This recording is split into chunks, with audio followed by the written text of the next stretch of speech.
ලංකාවේ driving licence එක ජපන් driving licence එකක් බවට පත් කරගන්න ක්‍රමයේ A to Z යන වීඩියෝ මාලාවේ තුන්වෙනි වීඩියෝ එක මේ තමයි අවසාන වීඩියෝ එක ප්‍රැක්ටිකල් එකට කොහොමද අපි මුහුණ දෙන්නේ කියන කාරණේ. එහෙනම් අපි යමු තුන්වෙනි වීඩියෝ එකට.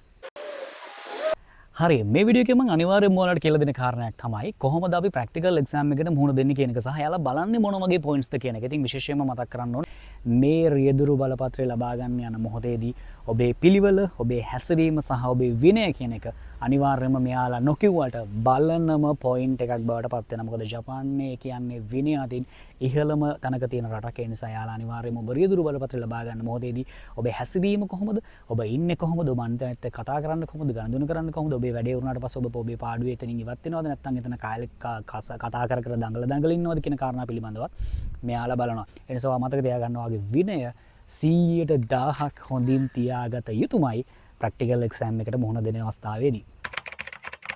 අපි හිතමු ප්‍රැක්ටිකල් එක පටන් ගන්න දැන් ඔබ සූදානම් කියලා. ඉතින් ඔබ සූදානම් වෙන අවස්ථාවේදී වාහනයට නගින්න කලින් වාහනේ යටපැත්ත පිටිපස්සෙන් ඇවිල්ලා වාහනේ යටපැත්ත ඉස්සරහ පැත්ත එතකොට පැති දෙපැත්ත මේ හැම පැත්තම ඔයා බලනවා කියන එක ඒ වෙලාවේ බලන සෙන්සරේ නැත්නම් ඒ පරීක්ෂකතුමාට තේරෙන්න ඕනේ. ඔයා අවධානයෙන් තමයි ඉන්නේ වාහනේ යට මොන හරි තියනවද, වාහනේට වෙන කරදරයක් වෙලා තියනවද කියන එක ඔයා බලනවා කියන එක එයා බලාගෙන ඉන්නේ. ඉතින් ඒක පොඩ්ඩක් ඔයා බලලා වාහනේට නගින්න කලින් අනිවාර්යෙන් මතක තියාගන්න වාහනේ මෙහෙම නතර කරලා තියෙනවා නම් ඒ වාහනේට නගින්න කලින් ඔබ මේ පැත්තෙන් ඇවිල්ලා පාර ක්‍රොස් කරන්න කලින් වාහන පැත්තට යන්න කලින් අනිවාර්යයෙන්ම බලන්න ඕන දෙයක් තමයි අර පැත්තෙන් වාහනයක් එනවද කියලා. ඒ පැත්තෙන් වාහනයක් එන්නේ නැත්නම් ඔබ පාර ක්‍රොස් කරලා මෙහෙම වාහනේ දිගේම ඉස්සරහට ඇවිල්ලා දොර ගාවට ඇවිල්ලා ආයෙත් දොර පැත්තට හැරිලා වාහනේ පැත්තට හැරිලා ඉස්සරහ පැත්ත ඒ වගේම ආයෙත් මේ පැත්ත පිටිපස්ස පැත්ත බලලා ඉවරලා දොර ඇරලා දොර සම්පූර්ණයෙන්ම අරින්නේ නැහැ. ටිකක් ඇරලා හිමීට නගිනවා. නැගලා ඇතුළේ ඉඳ ගන්න කලින්ුත් ආයෙ වටපිට බලලා තමයි ඇතුළේ ඉඳගෙන දොර වහගන්න. ඉතින් ওই පොයින්ට් බලන අයාලා ඒක කරාට පස්සේ වාහනේ ඉඳගත්තට පස්සේ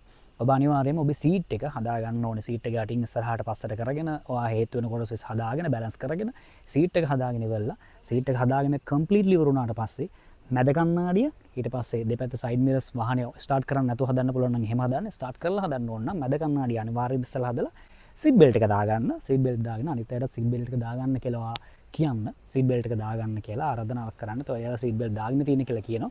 සීට් බෙල්ට් එක දාගත්තට පස්සේ වාහනේ J එක තියෙන්නේ කොහොමද කියලා බලන්න. හරි පාකින් එකේද තියෙන්නේ නැත්නම් නියුට්‍රල් හරි J වැටලා තියෙනවද කියලා බලන්න. බ්‍රේක් එක ඇක්සලරේටර් එක පොඩ්ඩක් පාගලා බලන්න හොඳට තියෙනවද කියලා. ඒක ඔක්කොම කරාට පස්සේ අනිවාර්යයෙන්ම ඔයා වාහනේ පන ගන්නවල ඉවරලා ඔයාගේ සයිඩ් මිරර්ස් දෙක හදාගන්න. ඒක අනිවාර්යයෙන්ම හදාගන්න. හදාගෙන ඉවරලා අනිවාර්යයෙන්ම මතක ඇතුව ඔයා වාහනේට නැග්ගට පස්සේ මට කියන්න අමතක වුණා වාහනේ නැග්ගට පස්සේ ඔයාගේ දොර ලොක් කරගන්න අමතක කරගන්න එපා. මේක බලන්න නැහැ අනිවාර්ය පොයින්ට් එකක් කියලා. හැබැයි මේක අනිවාර්යයෙන්ම කරන්න අමතක කරන්නත් එපා. වාහනේ ඔන්න ඔය විදියට වැඩ ටික වුණාට පස්සේ සයිඩ් කණ්ණාඩි බැලුවා, පැති කණ්ණාඩි බැලුවා, මැද කණ්ණාඩි බැලුවා, ඔක්කොම අවුලක් නැහැ. ඔක්කොම සූදානම් වුණාට පස්සේ එහෙනම් ඔයා හරියටම 100%ක් රෙඩි කියලා පස්සේ ඔයා යාට කියන්න මම ලෑස්ති මගේ ප්‍රැක්ටිකල් එකට මුහුණ දෙන්න කියලා. ඊට පස්සේ පරීක්ෂකතුමා කියයි එහෙනම් අපි දැන් යමු කියලා. ඒ යන්නේ පළවෙනි වටේ සම්පූර්ණයෙන්ම නිකන් ට්‍රයල් එකක් ගිහිලා බලනවා ඔයාට ඩ්‍රයිව් කරන්න පුළුවන්ද කියලා. ඒ ගිහිල්ලා ආවට පස්සේ තමයි එහා තීරණය කරන්නේ කොහොමද වැඩේ ගොඩද කියලා. ඉතින් පළවෙනි ට්‍රයල් එක ගිහිල්ලා ආවට පස්සේ ඔයාට සැටිස්ෆයිඩ් නැත්නම් සීට් එක ආයෙ බැලන්ස් කරගෙන හදාගෙන සයිඩ් කන්නඩි පොඩ්ඩක් ආයෙ ඩබල් චෙක් කරගෙන මැද කන්නඩිත් ආයෙ චෙක් කරගෙන වටයක් ගිහිල්ලා ආවට පස්සේ මම මේ කියන්නේ චෙක් කරගෙන ඉවරලා සම්පූර්ණයෙන් ආයෙත් මම 100%ක් ෂුවර් මම යන්න ලෑස්ති කියන එක තහවුරු කරගෙන එයාට ඒක දැනුවත් කරාට පස්සේ එහෙනම් යන් කියලා කියනවා. එතනින් තමයි ඔයාගේ ප්‍රැක්ටිකල් එක පටන් ගන්න. මම කියන්නේ වටයක් ගිහිල්ලා ඇවිල්ලා දෙවෙනි අවස්ථාවේදී ඔයා හිටපු තැනින් ස්ටාර්ට් කරත් තමයි ඔයාගේ ප්‍රැක්ටිකල් එකේ එක්සෑම් එක ස්ටාර්ට් කරන්න පටන් ගන්නෙ. අන්න එතනදී වැදගත් පොයින්ට් කිහිපයක් තියෙනවා. මෙන්න මේවා අමතක කරන්න එපා. ඒ වැදගත් පොයින්ට් මොනවද කියලා කියනවා නම් ඔබ ප්‍රැක්ටිකල් එක දැන් ස්ටාර්ට් කියලා කිව්වට පස්සේ දැන් හරියටම සූදානම් මම යන්න කියලා ඔබ තීරණය කරාට පස්සේ ඔබ අනිවාර්යයෙන්ම කරන්න ඕන පළවෙනි දේ වාහනේ සිග්නල් ලයිට් එක වාහනේ ගන්න පැත්තට දාන එක. සිග්නල් ලයිට් දාලා මැද කණ්ණාඩිය බලලා සයිඩ් කණ්ණාඩිය බලලා ඒ වගේම ඔබ ඔබගේ උරහිස පැත්තෙන් පිටිපස්සත් බලලා ඒ පැත්තත් කිසි ප්‍රශ්නයක් නැහැ කියලා තහවුරු කරගෙන ආයෙ නැවතත් සයිඩ් කණ්ණාඩිය මේ පැත්තේ වම් අත පැත්තේ සයිඩ් කණ්ණාඩිය බලලා මැද කණ්ණාඩිය බලලා දකුණු අත පැත්තේ සයිඩ් කණ්ණාඩිය බලලා මේ පැත්තත් තහවුරු කරගෙන වාහනේ ඉස්සරහට ගන්න ඕනේ. ඉතින් ඒ ඉස්සරහට ගැනීමේ ක්‍රියා පිළිවෙල හරියටම කරාට පස්සේ තමයි ඔයාට එතනින් ලකුණු ලැබෙනවද නැද්ද කියන එක තීරණය වෙන්නේ. ඔයා ඒක වෙනස් කරොත් 1.1කට හරිය මේ සයිඩ් කන්නඩි දෙක මැද කන්නඩි බලන්නේ නැතුව මේ දෙපැත්ත දෙක බලන්නේ නැතුව ඔය වාහනේ ගත්තොත් එතන ඔයාගේ ලොකු ලකුණු ප්‍රමාණයක් අඩු වෙනවා. හරියට කකුණේ ටික කරේ නැත්නම් ලකුණු ලැබෙන්නේ නැහැ. ඉතින් ඒ ටික හරියට කරලා වාහනේ ඉස්සරහට ගිහිල්ලා මතක තියාගන්න තවත් විශේෂ කාරණයක් මම ඔයාලට කියන්නම්. වාහනේ බ්‍රේක් කරන්න කලින් මොනම හේතුවක් නිසා හරි වාහනේ බ්‍රේක් කරන්න කලින් අනිවාර්යයෙන්ම නිකන් හරි නිකට ඔස්සලා මැද කණ්ණාඩිය දිහා බලන්න. ඒක පොඩ්ඩක් හරි බලන්න මතක තියාගන්න.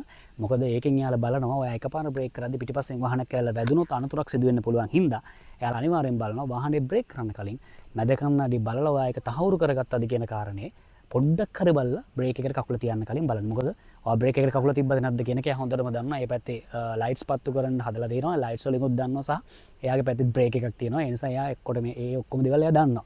පරීක්ෂකතුමා දන්නවා. ඒ නිසා අනිවාර්යෙන්ම බ්‍රේක් කරන්න කලින් ඇහින් බලන්න එපා. ඒක මතක තියාගන්න හොඳම පොයින්ට් එකක් තමයි. ඔයාට හිතෙනවා නම් මම බැලුවා මේ පැත්ත බැලුවා මෙහෙම අපිට ඇහින් බලන්න පුළුවන්.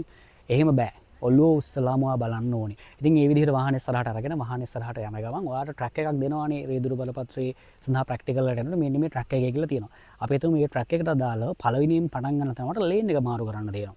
උදාහරණයකට මම කියන්නේ ලේන් එක මාරු කරන්න තියෙනකොට ඔයා මේ විදිහට ට්‍රැක් එකේ ඉස්සරහට යන ගමන් ලේන් එක මාරු කරන්න කලින් ඔයා මැද කණ්ණාඩිය බලලා බ්‍රේක් කරලා මම අර කිව්වාගේ මැද කණ්ණාඩිය බලලා බ්‍රේක් කරලා ලේන් එක මාරු කරන්න තියෙන දකුණු අත පැත්තට නම් සයිඩ් කණ්ණාඩිය බලලා අනිවාර්යෙන් පිටිපස්ස බලලා ප්‍රශ්නයක් නැහැ ඒ නිසා සිග්නල් දාලා ඔයා අනිවාර්යෙන් මේ පැත්තට ගන්න ඕනේ වාහනේ. ලේන් එක මාරු කරගද්දී අනිවාර්යයෙන්ම මතක තියාගන්න ඔයා හරියටම ලේන් එක මාරු කරන්න ඕනේ. මොකද ලේන් මාරු කිරීමේට එයාලා ලකුණු දෙනවා. හදිසියට ලේන් එක හරියට මාරු කරන්නේ නැතුව ලේන් දෙකක් තියෙන තැනින් මේ පැත්තේ ලේන් එකෙන් ඇවිල්ලා කෙලින්ම වංගුව ගත්තොත් ඔයාට ලැබෙන ලකුණු ප්‍රමාණය අඩු වෙලා යනවා. ඒ නිසා ලේන් එක මාරු කළා තමයි ඔයා වම් පැත්තට හරවනවා නම් හරවන්න ඕන නිසා ලේන් එක මාරු කරගන්න එක අනිවාර්යෙන් කරන්න. ඉතින් අපි හිතමු ඊට පස්සේ ඒක ඉවර කරලා ඉස්සරහට ගිහිල්ලා ඔයාට ලේන් මාරු කරන්න ප්‍රශ්නයක් නැහැ. අපි හිතමු නතර කිරීමේ ස්ථානයක් තොමාරේ කියන බෝඩ් එක මේවාට මේ වීඩියෝ එකේ පේන්නේ මෙන්න මේ වගේ ස්ථානයක් තියෙනවා නම් අනිවාර්යෙන් මතක තියාගන්න ඕනේ ඔයා මේ වගේ තැනක බ්‍රේක් කරලා වාහනේ නතර කරලා තප්පර 5ක් හිටික් 1යි 2යි 3යි 4යි 5යි කියලා තප්පර 5ක්වත් අඩුම හිටින් ඉඳලා ඊට පස්සේ ඔයා යන්න. එතනදී වැදගත් වෙන තවත් කාරණයක් තියෙනවා. ඔයාට කලින්ම මේ ඔයාගේ මාර්ග සිතියම යන්න ඕනේ සිතියම පෙන්වලා දෙනවනේ යාලා. අන්න ඒ අවස්ථාවේදී ඔයා දැනගන්න ඕනේ හරි දැන් මේ තොමාරගෙන් පස්සේ මට යන්න තියෙන වම් පැත්තටද දකුණු පැත්තටද කියන එක කලින්ම ඔළුවට දාගන්න ඕනේ. සහ ඒ මම ඔයාට එක්ක ඉන්න සෙන්සර් කියනවා මේකෙන් පස්සේ යන්න ඕන පැත්ත. ඔහොම ඉස්සරහට ගිහිල්ලා දකුණට හරවන්න කියලා කියනවා. ඉතින් එතකොට ඔයාට එනවා සිග්නල් එකක් දකුණට තමයි මම හරවන්න තියෙන්නේ කියලා. එහෙනම් තොමාරකේ නතර කරන්න කලින් ඔයා දකුණු පැත්තට ඒ කියන්නේ මාර්ගයේ අපේ කොටසේ පාරේ කොටසේ සුදු පාට ඉර දෙකක් තියෙනවානේ. අපිට දින යන්න තියෙන ලේන් එකේ. ඒකේ දකුණු පැත්තට වැඩිපුර ඉඩ තියාගෙන වැඩිපුර ඇවිල්ලා ඒ වම් පැත්තට පොඩ්ඩක් ඉඩ තියලා දකුණු පැත්තට ඇවිල්ලා සිග්නල් එක දාලා ඔයා එතන නතර කරගන්න ඕනේ. තොමර තැන. මොකද ඔයා එතන නතර කරලා පස්සේ සිග්නල් දාන්න ගියොත් ඒත් ඔයාගේ ලකුණු කපනවා. සිග්නල් එක දාලා තමයි ඔයා එතන නතර කරගන්න ඕනේ. ඉතින් ඊට පස්සේ ඔයාගේ ටයිමින් එක හරියටම තප්පර 5ක් විතර ඔයා ගන්න එක ලෙවරුණාට පස්සේ අනිවාර්යයෙන්ම පාරෙන් ක්‍රොස් කරන්න කලින්. එතකොට ඔයා ඊළඟට තැනට හැරෙන්න කලින් තොමර කියන්නේ නතර කරන්න කියලාම කියන්නේ එතන අනතුරක් තියෙන හින්දානේ. එතන නතර කළා පාර ක්‍රොස් කරන්න කලින් තප්පර 5 ඉවරුණාට පස්සේ ක්‍රොස් කරන්න කලින් හොඳට බලන්න මෙහෙම තොමර එක තියෙනවා කියන්නේ ඉදිරින් පාරක් තියෙනවා කියලා අපි හිතමු උදාහරණයකට. ඔයාට යන්න තියෙන්නේ දකුණු අත පැත්තට නම් ඔයා නතර කරලා මේ පැත්තෙන් වාහනයක් එනවද කියන එක 100%ක් ඔයා ෂුවර් කරගන්න. වාහනයක් එන්නේ මේ පැත්තෙන් උත් ඔයාට වාහනයක් එන්නේ පාර සම්පූර්ණ ක්ලියර් ප්‍රශ්නයක් නැහැ. ඒ නිසා ඔයා මේ පැත්තට ආයෙ දාන්න පුළුවන්. ඔයාට ඈතින් වාහනයක් ආවත් ඔයා යන්න නම් එපා. ඉඩ තියනවා මට දාන්න පුළුවන්. ඒත් යන්න එපා. මොකද ලකුණු හම්බ වෙන්නේ නැහැ. ඔයා වාට වාහනයක් පේන සීමාවක ඉඳලා ඔයා දැම්මත් ඔයාගේ ලකුණු කපනවා එතනින්. සමහර විට ඔයාගේ එක්සෑම් එක මෙතනින් ඉවර කරන්න පුළුවන්. ඒ නිසා අනිවාර්යෙන් මතක තියාගන්න පාර හොඳට ක්ලියර්ද ප්‍රශ්නයක් නැහැ නේද කියලා තහවුරු කරගෙන තමයි ඔයා එතනින් වාහනේ දාන්න ඕනේ. ඊළඟ පොයින්ට් එකට එනකොට අපි දැන් ඔහොම ඉස්සරහට ඇවිල්ලා අපි S1යි L1යි කියන කාරණා දෙකට එමු. S1 ගුවේදී ඔයා S1 ගන්නකොට අනිවාර්යෙන් මතක තියාගන්න ඕන කාරණයක් තමයි S1 හරියටම ගන්න වලවල් වලට වැටෙන්න දෙන්නේ නැති වෙන්නේ. අපි හිතමු මොකක් හරි හේතුවකින් වලකට වැටුණා කියලා. වලකට වැටුණොත් අනිවාර්යෙන් වාහනේ එතනම බ්‍රේක් කරගන්න. එක අංගලක් ඉස්සරහට යන්න එපා. ඒක හොඳට මතක තියාගන්න. වලකට වැටුණොත් වාහනේ බ්‍රේක් කරගන්න එකක්වත් ඉස්සරහට යන්න නැතුව ඊට පස්සේ රිවර්ස් එක දාලා වාහනේ ඔයා නැවතත් අපිට ඔයාට ගන්න පුළුවන් විදිහට ලේන් එකට බැලන්ස් කරගන්න පුළුවන් විදිහට S එක යන්න පුළුවන් විදිහට වාහනේ හදාගන්න රිවර්ස් කරලා ගන්නට. රිවර්ස් එකේදීත් මතක තියාගන්න ඕනේ මම මේක දැකපු අවස්ථා කිහිපයක් තිබුණා. මම ට්‍රයිල් එක දෙන්න යන අවස්ථාවේදී මම පිටිපස්ස යන අවස්ථාවේදී ඉස්සරහ කෙනෙක් අතින් වලට වැටුණාට පස්සේ එයා රිවර්ස් එක දාන්න try කරලා රිවර්ස් එක වැටෙන්නේ නැතුව නියුට්‍රල් එකේ තියලා වාහනේ රේස් කරා. රේස් කළා තුන් වතාවක් විතර බෑක් කරා. ඒක හරියන්නේ නැහැ. අර නියුට්‍රල් රිවර්ස් එක දාගන්න බැරි වුණා. ඉතින් මේක දැක්කා එක්සැමිනර්. ඊට පස්සේ බ්‍රේක් එක පාගල ඉවරලා එයාගේ වැඩේ ඉවරයි මෙතනින්. අපි අතන්ට යන් කියලා එයා G එක මාරු කරලා ඉවරලා දුන්නා. මොකද එයා බ්‍රේක් එක පෑගුවොත් හරි එයා සුක්කාන මැල්ලුවොත් හරි ඔයාගේ එක්සෑම් එක එතනින්ම ඉවර වෙනවා. ඒකෙන්ද එයාට ඒ දේ කරන්න ඉඩ දෙන්නේ නැති වෙන්න වාහනේ මොනම හේතුවකින් හරි වලට වැටුණොත් අනිවාර්යෙන් බ්‍රේක් කරන්න. ඊට පස්සේ පස්සට අරගෙන ලේන් එක හදාගන්න. මොකද එහෙම එක අවස්ථාවක් වුණා කියලා ඔයාගේ එක්සෑම් එකෙන් ෆේල් කරන්නේ නැහැ. පළවෙනි අවස්ථාව, දෙවෙනි අවස්ථාව, තුන්වෙනි අවස්ථාවත් වලට වැටුණොත් එහෙම තමයි දවසේ එක්සෑම් එක ෆේල් වෙන්නේ. ඉතින් ඒ S point එකේදී ඔක මතක තියාගන්න ඕනේ කාරණයක්. ඊළඟට වැදගත්ම දේ තමයි S එකේදී අපි S එක ඉවර කරලා අපි හිතමු S එකදී විතරක් නෙමෙයි අපි අර තොමර එකේ වේවා ඒ වගේම තව මොකක් හරි විශේෂ පාරක් තියෙන තැනකදී අපි වම් පැත්තට හරවන අවස්ථාවකදී වේවා. ඉතින් මේ වගේ සෑම අවස්ථාවකදී වම් පැත්තට හැරවීමේදී මතක තියාගන්න වම් පැත්තට ඔබ රියදුර අසුන දකුණු පැත්තේ වම් පැත්තට හැරවන සෑම අවස්ථාවකදීම ඔබේ පිටිපස්ස රෝදය වම් පැත්තේ ලේන් එකට ආසන්නවමයි යන්න ඕනේ. ඒකෙන් ගොඩාක් ඉඩ තියලා ගන්න බෑ. මොකද ඒකට එහෙම කියන්න හේතුව තමයි අපි එහෙම ඉඩ තියලා ගියපුවාම මොකද මෙහි ජපානයේ ෆුට් සයිකල් මෝටර් සයිකල් ගොඩක් එන්නේ වම් පැත්තෙන් දකුණු පැත්තෙන් එන්නෙම නැති තරම් එන්නෙම නෑ තමයි කොහොමත්. ඉතින් ඒ නිසා අපි ඉඩ තියලා යනකොට අපේ සිග්නල් එක හරි අවධානය හරි නැති වෙලා එයා බයිසිකලයක් රිංගවන්න පුළුවන්. මෝටර් සයිකලයක් වම් පැත්තේ ඉඩ තියෙන හින්දා රිංගවන්න පුළුවන්. ඒතකොට ඒක දන්නේ නැතුව ඔයත් මේ පැත්තෙන් කැපුවොත් එතන අනුතරක් වෙන්න පුළුවන් හින්දා තමයි වම් පැත්තට ගන්න සෑම අවස්ථාවකදීම වංගුවකදී ඔබ ඒ වංගුවේ සීමාව අසලේ නැත්තම් ඇඳලා තියෙන ලේන් ඉරි තියෙන සුදු ඉර අසලින්ම ඔබේ පිටිපස්ස රෝදේ යන තරමින්ම ගන්න try කරන්න. උපරිම කරන්න ඒක. එතකොට ඒක කරන්න පුළුවන් වාහනේ වේගයේ ස්පීඩ් එක වැඩි කරන්න නැතුව. මේකට උපක්‍රමයකුත් තියෙනවා. ඔබ වාහනේ මැද කොටසක් හරියටම ගියාට පස්සේ ඔබේ උරහි සහ සමානව ලේන් එක ක්‍රොස් වෙන තැන, ඒ කියන්නේ වංගුව ක්‍රොස් වෙන හර සෙන්ටර් එක බලලා වාහනේ හැරවුවම ගානට එතනින් හැරවෙනවා වලකට වැටෙන්නේ නැති වෙන්න. ඉතින් ඒ වගේ උපක්‍රම පාවිච්චි කරන්න පුළුවන් ඔයාලට. වම් පැත්තට හරියටම යන්න යන අවස්ථාවේදී ඒ විදිහට වම් පැත්තට හරියටම අරගෙන ගියොත් එහෙම එතන පොයින්ට්ස් කැපෙන්නේ නැහැ. මේ පොයින්ට් එකත් එයාලා අනිවාර්යයෙන්ම බලන එකක්. වම් පැත්තට ගද්දි ඉඩ තියලා ගන්නවද? අඩුවෙන් ඉඩ තියලා ගන්නවද? වැඩියෙන් ඉඩ තියලා ගන්නවද කියන කාරණේ. වැඩිපුර ඉඩ තිබුණොත් බයිසිකලයක් රින් යන ඉඩ තියෙනවා කියලා එයාලට දැන්නොත් එතන ඔයාගේ ලකුණු කපන එක කපනවාමයි. ඉතින් ඒ පොයින්ට් එකත් හරියට බලන්න ඒ වැරද්දවා කරගන්න එපා. ඊළඟ පොයින්ට් එක තමයි ප්‍රධාන පාරට ප්‍රවිෂ්ඨ වෙන අවස්ථාවකදී දෙපැත්තෙන් තාප්පයක් තියෙන ස්ථානයක් ඔබට අනිවාර්යෙන් මේ ප්‍රැක්ටිකල් එක දෙන මාර්ග සහිත ස්ථානයේදී හම්බ වෙනවා. ප්‍රැක්ටිකල් එකට අදාළ එක හම්බ වෙනවමයි. ඉතින් එතකොට ඔයා ප්‍රධාන පාරක් මේ විදිහට යනවා. මේ විදිහට ඔබ වාහනේ ඉස්සරහට යනවා. ඉස්සරහින් ප්‍රධාන පාර තියෙනවා. ඔය අතුරු මාර්ගය කියන්නේ ලොකු තාප්පයක් තියෙනවා. ඔයාට ඉස්සරහ පැත්තෙන් එන වාහනේ පේන්නෙම නෑ. අර යා පැත්තේ පාරේ යන වාහන මුකුත් පේන්නේ නෑ. ඒ අවස්ථාවේදී මතක තියාගන්න පුළුවන් තරම් වාහනේ ස්ලෝ කරන්න. ස්ලෝ කරලා උඩරිම ඔයාට පේන්නේ නැත්නම් ස්ටියරින් වීල් එකෙන් එළියට ඔලුව දාලා හරි මේ පොඩ උඩසරහට ඔලුව දාලා හරි හොඳට බලන්න ඔයාගේ වම් පැත්තේ දකුණු පැත්තේ හැම වෙලාවම තහවුරු කරගෙන වාහනයක් නැහැ කියලා තහවුරු කරගෙන පාර ක්‍රොස් කරන්න මතක තියාගන්න. ඒක ක්‍රොස් කරලා ඉස්සරහට යන්න උනොත් එහෙම යන්න නැත්නම් ක්‍රොස් කරලා ඔයාට යන්න දින පාරේ වමටද දකුණටද කියන එක තීරණය කරන්න. ඒක සිතීමේ අදාළව ඔයා යන්න ඕන ක්‍රමය මතක තියාගන්න. වැදගත්ම දේ තමයි අර මං කියපු තාප්පෙන් එකපාර යන්න උත්සාහ කරන්න එපා. 100%ක් 2000ක් තහවුරු කරගන්න වාහනයක් නැහැ කියන එක. ඊළඟ වැදගත්ම පොයින්ට් එක තමයි අපි අර කන්දේදී කන්දක් රේල් පාරට කලින් ඔබට සමහරවිට කන්දක් කොටසක් නැගලා කන්දක් බහින්න වගේ කොටසක් හම්බ වෙනවා. මෙන්න මේ කොටසදී කන්ද නැගලා මැදදිවා වාහනේ නතර කරගන්න ඕනේ. යාලා කියන එක කරන්න කියලා. සමහරු කියනවා සමහරු කියන්නේ නැහැ. කන්ද නැගලා කන්ද මැදදී වාහනේ බ්‍රේක් කරගෙන ඔයා හෑන්ඩ් බ්‍රේක් එකත් ඇදලා ඔයා ටිකක් තප්පර කිහිපයක් 1 2ක් වගේ ඉඳලා ඊට පස්සේ හෑන්ඩ් බ්‍රේක් එක රිලීස් කරගම වාහනේ ඇස්ලරේට් කරලා වාහනේ ඉස්සරහට ගන්න ඕනේ.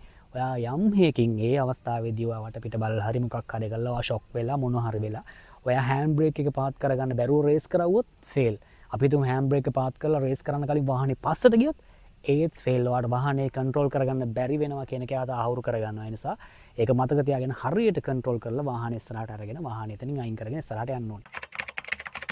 රේල් පාර ගාව ඊළඟට වැදගත්ම පොයින්ට් එක. රේල් පාර ගාව වාහනේ නතර කරලා මතක තියාගන්න ඔයා අනිවාර්යෙන් වගේ වීදුරුව ඔයාගේ පැත්තේ තියෙන වීදුරුවත් ඔයාගේ පැසෙන්ජර්ගේ පැත්තේ තියෙන වීදුරුවත් ඒ කියන්නේ එක්සැමිනර්ගේ පැත්තේ තියෙන වීදුරුවත් පාත් කරලා රේල් පීල ගාව රේල් පාර ක්‍රොස් කරන්න කලින් රේල් ගේට් එකක් තිබ්බත් නැතත් ඔයා අනිවාර්යයෙන්ම නතර කරලා හොඳට ඇහුම්කන් දෙන්න මේ එනවද කියලා වාහ කෝච්චියක් මේ පැත්තෙන් බලන කෝච්චියක් එනවද කියලා නෑ කියලා ඔයා ඔලුව හොල්ලා තහවුරු කරගත්තට පස්සේ ඔයා ආයෙත් ඔයාගේ මේ වීදුරු දෙක උඩ ස්තලෙවල රේල් පාර ක්‍රොස් කරලා ආයෙත් ඉස්සරහට යන්න පුළුවන්. ඒක මතකම තියාගන්න ඕන පොයින්ට් එකක්. ඒක කරන්න නැතුව ඔයා නතර කළා අවුලක් නෑ රේල් පාර ප්‍රශ්නයක් නෑ කියලා දැම්මොත් ඔයාගේ ලකුණු කැපෙනවාමයි. ඉතින් ඒක මතක තියාගන්න. ඕකත් වැදගත් පොයින්ට් එකක් එයාලා බලන්න. සුදු ඉරක් නැත්නම් අපි කහ ඉර කියලා කියන්නේ සුදු ඉරක් පාරේ පේන්න තියෙනවා නම් ඉස්සරහා එතන ප්‍රශ්නයක් නැත්නම් ලේන් එක පාර ක්ලියර් වුණොත් කමන්නේ ස්පීඩ් එකකින් යන්න හදන්න එපා. ඔබ අනිවාර්යයෙන්ම චුට්ටක් වටපිට බලලා කවුරුත් පනින්න නැහැ. හිටියේ නැහැ කවුරුත් නැහැ තමයි. ඒ වුණාට ඉන්නේ නැහැ කියන එක පොඩ්ඩ ඔලු හොල්ලා තහවුරු කරනවා කියන එකට පෙන්නලා ඔබ වාහනේ ඉස්සරහට ගන්න මතක තියාගන්න වේගය අඩු කරලා. ඒක අනිවාර්යයෙන්ම කරන්න ඕන එකක්. ඊළඟට මාර්ගයේ මැද මාර්ග බාධකයක් තියෙනකොට ඔබ මම අර කලින් කිව්වා වගේ වාහනේ බ්‍රේක් කරගන්න ඕනේ මැද කන්නාඩි බලලා මාර්ග බාධකයේ තියෙන වම් අත පැත්තේ නම් ඔබ අනිවාර්යයෙන්ම පිටිපස්සේ මේ සයිඩ් කන්නාඩිය පිටිපස්සෙන් වාහනයක් එනවද නැද්ද කියන ඔළුව හරවලා තහවුරු කරගෙන සිග්නල් දාලා ඉස්සර කරනවා පස්සට ඊට පස්සේ ඒක පහුණාට පස්සේ වාහනෙන් ආයි ඔයාගේ ලේන් එකට ගන්නවා මේ දේවල් ඔයා හරියට කරන්න ඕනේ. ඉතින් ඒකින්ද මේක මිස් කරගන්න එපා. මතක තියාගන්න කකුණන් ටික හරියටම කරන්න. ඒ කියන්නේ කණ්ණාඩි බලන සෑම අවස්ථාවකම මැද කණ්ණාඩිය, පැති කණ්ණාඩිය, ඒ වගේම උරහිසට පිටිපස්සෙන් ආයේ පැති කණ්ණාඩිය වම් අත පැත්තේ, මැද කණ්ණාඩිය, ඊට පස්සේ දකුණු අත පැත්තේ පැති කණ්ණාඩිය, උරහිට පිටිපස්සෙන්. මේ ටික අනිවාර්යයෙන්ම හරියට සෑම ස්ථානයකම වාහනය හරවන සෑම ස්ථානයකදීම වාහනේ බ්‍රේක් කරන, ලේන් මාරු කරන, S වංගුවේදී, L එකේදී, එහෙම නැත්නම් නතර කරන ස්ථානයේදී සෑම ස්ථානයකම අපි නැත්නම් බයිපාස් එකක් කරන තැනකදී මොකක් හරි බාධකයක් තියෙන තැනකදී මේ සෑම ස්ථානයකදී මේක කකුණෙන් ටික හරියට කරන්න මතක තියාගන්නම ඕනේ. සිග්නල් දානක තප්පර කිහිපයකට කලින් දුර මීටර 30කට ප්‍රමාණයක් අතර දුර තියලා මේ සිග්නල් දාන්න ඕනේ කියන කාරණේ. දාන්න කලින් සිග්නල් දාන්න කලින් මේ අනිවාර්යයෙන් මේ මාර්ගය ක්ලියර්, ප්‍රශ්නයක් නැහැ, වාහන එන්නේ නැහැ කියලා තහවුරු කරගන්න එක. මේ සියලු දේවල් අනිවාර්යෙන් ඔයා කරන්න ඕනෙමයි.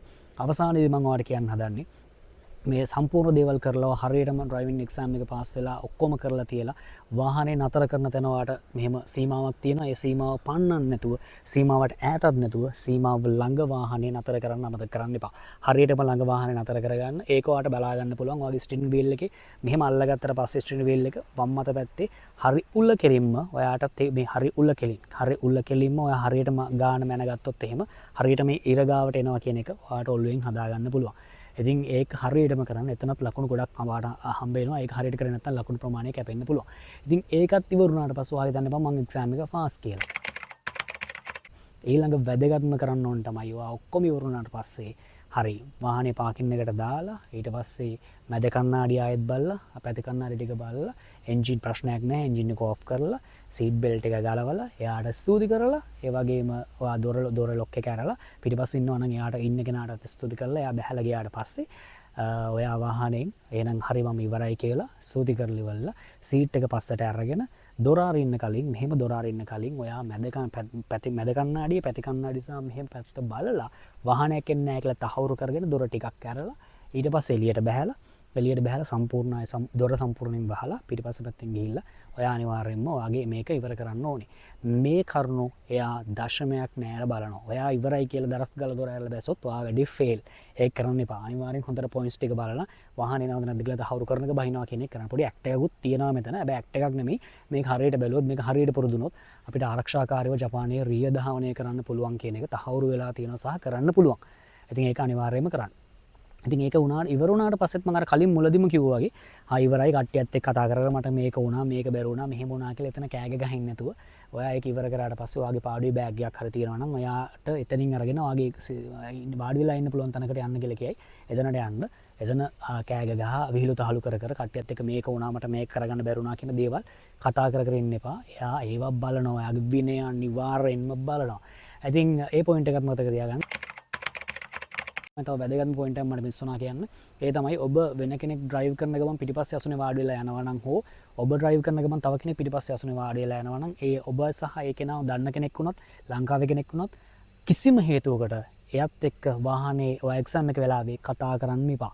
එහෙම එක්ක වචනයක් කරේ කතා කරොත් ඔයාව ෆේල් කරන එක කරනවාම එයා ඒක කියනවා කිසිම හේතුවකට කතා කරන්න බෑ කියලා කතා කරොත් ඔයාට එක්සෑම් එක පිටිපස්සේ වාඩිලා හිටියත් ඔයා ෆේල් ඔයා ඩ්‍රයිව් කරත් ඔයා ෆේල්. ඒ නිසා කතා කරන්න එපා කිසිම අවස්ථාවක. එයා කතා කරත් ඔයා පාඩුවේ ඉන්න. කිසිම අවස්ථාවක ඔයා කතා කරන්න යන්න එපා. ඔබේ ආරක්ෂාව ඔබ සලසා ගන්න. මේ ප්‍රැක්ටිකල් එකේදී ඔයාලට ලකුණු 100ක් මුලින්ම හම්බ වෙනවා. ඒ ලකුණු 100න් ලකුණු 5, 10, 20 විදිහට තමයි ලකුණු කැපෙන්නේ. ඉතින් ලකුණු 70ක් අවසානයේ ඔබ ප්‍රැක්ටිකල් එක සමත් වෙන්න තර රියදුරු පරීක්ෂණයේ ලයිසන් එක ගන්න සමත් වීමට ලකුණු 70ක් ඔබ සතුව තිබිය යුතුයි. ඉතින් මේ ලකුණු 70 රැක ගන්න ඔයාලට ලකුණු 30ක් විතරයි පූජා කරන්න තියෙන්නේ. ඉතින් මේ ලකුණු 30 පූජා කරන්න දෙන්නේ නැති වෙන්නම උත්සාහ කරන්න. ලකුණු කපන ප්‍රධාන කාරණා කිහිපයක් තියෙනවා. ඒ තමයි තොමරකේ නතර කරන්න තෝ ඉස්සරහට ගියොත් අනිවාර්යෙන්ම මේ වෙලාවම ඔයාගේ රියදුරු බලපත්‍රයට දාලා සීනු ලකුණු කැපෙන්න ඉඩ තියෙනවා. දෙවැනි එක මාර්ග සංඥා, ඒ කියන්නේ කලර් ලයිට්ස් වලට ඒ අවනත වෙන්නේ නැතුව රතු එකේ දැම්මොත් එතනත් ඔයාලට ලකුණු කැපෙන්න ඉඩ තියෙනවා සම්පූර්ණ ලකුණු ප්‍රමාණය. වාහනේ මොනම ස්ථානයක හරි වලකට වැටුනොත් හෝ නැත්නම් කොහේ හරි වැදුනොත් හරි එතනින් නතර කරලා රිවර්ස් කරලා ආය හදාගන්න නැතුව ආය ඉස්සරහට යන්න ගියොත් එහෙම එතනත් ඔයාගේ ඩ්‍රයිවිංగ్ ලයිසන් එකේ ලකුණු ටික සම්පූර්ණයෙන් කැපීමට ඉඩ තියෙනවා. සහ රියදුරු ඒවා රියදුරා විදිහට ඔබ ඉද්දී ඔයාගේ හැපැත්තකින් එක්සැමින කියන දෙයක් හරියට අහන්න නැතුව යාට ඕන විදිහට වැඩ කරන්න ගත්තොත් එතනත් ලකුණු සම්පූර්ණයෙන් කැපෙන්න ඉඩ තියෙනවා. ඉතින් කපලා ඔයාගේ ඩ්‍රයිවිං ලයිසන් එක එතනින් අයින් කරන්න උනත් පුළුවන්. ඒ වගේ අවස්ථාවලදී සම්පූර්ණයෙන් ඉස්සරහට ඩ්‍රයිවිං ලයිසන් නොදීන්න උනත් එයාලට පුළුවන්. මේ වගේ වැරදි කරන්න එපා. ඉතින් ඒක මතක තියාගන්න ලකුණු 70 රැක ගන්න. ඉතින් මේ දේවල් හරියට කරලා ජපාන් රියදුරු බරපත්‍රය ලබා ගන්න නැත්නම් ලංකාවේ ඩ්‍රයිවිං ලයිසන් එක ජපාන් ඩ්‍රයිවිං ලයිසන් එක බවට පත් කරගන්න ඔයාට අවස්ථාව ලැබෙන්න කියලා ඔන්න මමත් හදවතින්ම විශ් කරනවා. ඒ මොනවා කරත් පාරට ආවට පස්සේ අපි පරිස්සමින් ඩ්‍රයිව් කරන්න ඕනේ හරියට විනය රැකලා ඩ්‍රයිව් කරන්න ඕනේ අපේ පරිස්සම අපි හදාගන්න ඕනේ මොකද පහුගිය කාලයේදී ජපානයේ ශ්‍රී ලාංකීය අපේ හිතවතුන් බොහෝ දෙනෙක් කිහිප දෙනෙක්ම මේ රිය ධාවනය නිසා රිය අනතුරු නිසා ජීවිතක්ෂයටපත් වුණා. ඉතින් ඒක වෙන්න දෙන්න එපා. අපි පරිස්සමින් ඉමු. අපි හැමෝම පරිස්සමින් ඉමු. ඉතින් අපි හැමෝම හරියට මේ දේවල් කරමු කියන කාරණේ මතක් කරලා මගේ එහෙනම් මේ වීඩියෝ සීරීස් එක ඉවර කරනවා. මම වීඩියෝ තුනක් අරගෙන ආවා. පළවෙනි එක ඩොකියුමන්ට් පිළිබඳව සහ දෙවෙනි එක එක්සෑම් එක පිළිබඳව තුන්වෙනි එක මේ විදිහට ප්‍රැක්ටිකල් එක පිළිබඳව ඔයාලට පොයින්ට්ස් විදිහට අරගෙන ආවා. මේ වීඩියෝ එක බලපු අය කමෙන්ට් කරන්න ඔයාලගේ අදහස් දාන්න සහ මේ ඩ්‍රයිවිං ලයිසන් එක ගත්ත කට්ටිය ඔයාලගේ අදහස් ෂෙයා කරගන්න. මගේ මොන හරි බිස්සුනා නම් ඒකට මට සමා වෙන්න. ඉතින් මොන හරි දෙයක් පර්සනල් දැනගන්න තියෙනවා නම් මට මේකට කමෙන්ට් එකක් දාන්න. එතකොට මම ඔයාලට මේ දේවල් කියන්න මේ සිද්ධිය මේ ඩ්‍රයිවිං ලයිසන් එක හා සම්බන්ධයෙන්. එහෙනම් ඉතින් තවත් මේ වගේ ලස්සන දෙයක් සම්බන්ධ කරගෙන මේ වගේ විශේෂ ඉන්ෆෝමේෂන් තියෙන දෙයක් සම්බන්ධ කරගෙන මම ඔයාලට අරගෙන එනවා. එතකන් මාව ෆලෝ කරලා සබ්ස්ක්‍රයිබ් කරලා ලයික් කරලා කමෙන්ට් කරලා ඔයාලගේ අදහස් දීලා මාව දිරිගන්වලා වීඩියෝ එක ෂෙයා කරලා ඉන්න. එහෙනම් මම වීඩියෝ එක මේ විදිහට එන්ඩ් කරනවා. ආයෙත් දවසක ලස්සන වැඩකින් හම්බෙමු. ගෙහෙන්නම් ජය වේවා.